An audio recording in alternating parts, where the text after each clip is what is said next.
Hi, എന്തായിരുന്നു പേര്? Jomol. Okay, നിങ്ങൾ ഏത് യൂണിവേഴ്സിറ്റി ആയിരുന്നു? Coventry university. സെയിം കോഴ്സ് തന്നെയായിരുന്നു? Okay okay okay. എന്ത് പറ്റി കോഴ്സ് ചൂസ് ചെയ്യാനായിട്ട് കാരണം? ഞങ്ങൾ BSc കഴിഞ്ഞിട്ട് ഇങ്ങനെ നെക്സ്റ്റ് ഇനി എന്ത് ചെയ്യണം എന്ന് ആലോചിച്ചിരുന്നപ്പോഴാണ് കംപ്ലീറ്റ്ലി ബ്ലാങ്ക് ആയിരുന്നു. UK പോകാനുള്ളൊരു ചാൻസസും ഫ്രണ്ടിലില്ല. കാരണം ഞങ്ങൾ ഒരു ആപ്ലിക്കേഷൻ തുടങ്ങിയത് തന്നെ ഒരു ജൂൺ ലാസ്റ്റ് ആയപ്പോഴാണ്. അപ്പോൾ കംപ്ലീറ്റ്ലി ഇപ്പോൾ കുറേ ഏജൻസീസ് ഉണ്ടല്ലോ, നമുക്ക് ഏത് ചൂസ് ചെയ്യണം എന്നുള്ള ഭയങ്കര കൺഫ്യൂഷനൊക്കെ ഉണ്ടായിരുന്നു.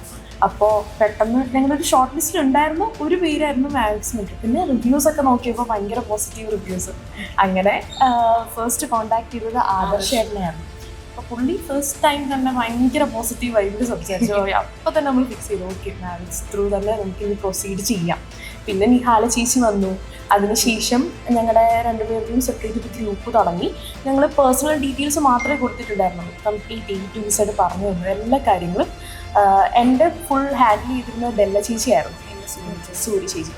അങ്ങനെ ഞങ്ങൾ ആ ഒരു സ്ട്രെസ് അറിഞ്ഞിട്ടേ ഇല്ല സത്യം പറഞ്ഞാൽ. എല്ലാ കാര്യങ്ങളും ഡീറ്റെയിൽ ആയിട്ട് നമ്മുടെ കാര്യങ്ങളെല്ലാം. പിന്നെ ഏത് ടൈമിൽ മെസ്സേജ് അയച്ചാലും ഒരു ഫ്രണ്ടിനെ പോലെ ഇടപെടുന്ന 24/7 എന്നുള്ള രീതിയിൽ നമുക്കൊരു ടെൻഷനേ ഇല്ല. ഓക്കെ, ഫസ്റ്റ് ഈ സെപ്റ്റംബറിൽ തന്നെ പോവാന്ന് പറയുമ്പോൾ റിലേറ്റീവ്സ് ആയാലും ഫ്രണ്ട്സ് ആയാലും ഇതെന്തായാലും നടക്കത്തില്ല, അങ്ങനെയായിരുന്നു. പക്ഷെ ഇപ്പോൾ ഈ ഒരു മൊമെന്റിൽ എനിക്ക് നാളെ VFS ആണ്, ഓൾറെഡി വിസയ്ക്ക് വച്ചു, ഇനി വന്നാൽ മതി. അങ്ങനെ ഒരു മൊമെന്റ് എനിക്കാണ് ഭയങ്കര ഒരു എക്സൈറ്റഡ് ആണ് സത്യം പറഞ്ഞാൽ. സ്പെഷ്യൽ താങ്ക്സ് ടു നിഹാല ചേച്ചി, ആദർശേട്ടൻ, ഡെല്ല ചേച്ചി ആൻഡ് സൂര്യ ചേച്ചി. Okay okay. അപ്പോൾ ഇനി പോകുന്ന പിള്ളേർക്ക്, ഇനിയിപ്പം നിങ്ങളിപ്പോൾ ഓൾറെഡി പോവാണല്ലോ, അപ്പോൾ ഇനി റെഫർ ചെയ്യോ പിള്ളേരെയൊക്കെ? ഉറപ്പായിട്ടും. ഞങ്ങളുടെ സത്യം പറഞ്ഞാൽ കുറേ കസിൻസ് ഇത്രയും പെട്ടെന്ന് പോകാൻ പറ്റുമെന്ന് സത്യം പറഞ്ഞ് ചോദിക്കുന്നുണ്ട്. ലോൺ വെച്ചിട്ടുണ്ട്, FD, അങ്ങനെയൊക്കെ കുറേ പ്രൊസീജിയേഴ്സ് ആണ്. അതായത് എല്ലാവർക്കും ഉള്ള കൺഫ്യൂഷൻ, അതായത് ഷോർട്ട് ടൈം പീരീഡിനുള്ളിൽ തന്നെ പോകാൻ പറ്റുമോ ഇല്ലയോ എന്നുള്ളൊരു കൺഫ്യൂഷൻ എല്ലാവർക്കും ഉണ്ട്. അപ്പോൾ അതെങ്ങനെയൊന്ന് ക്ലിയർ ചെയ്ത് കൊടുക്കാൻ പറ്റുന്നത്?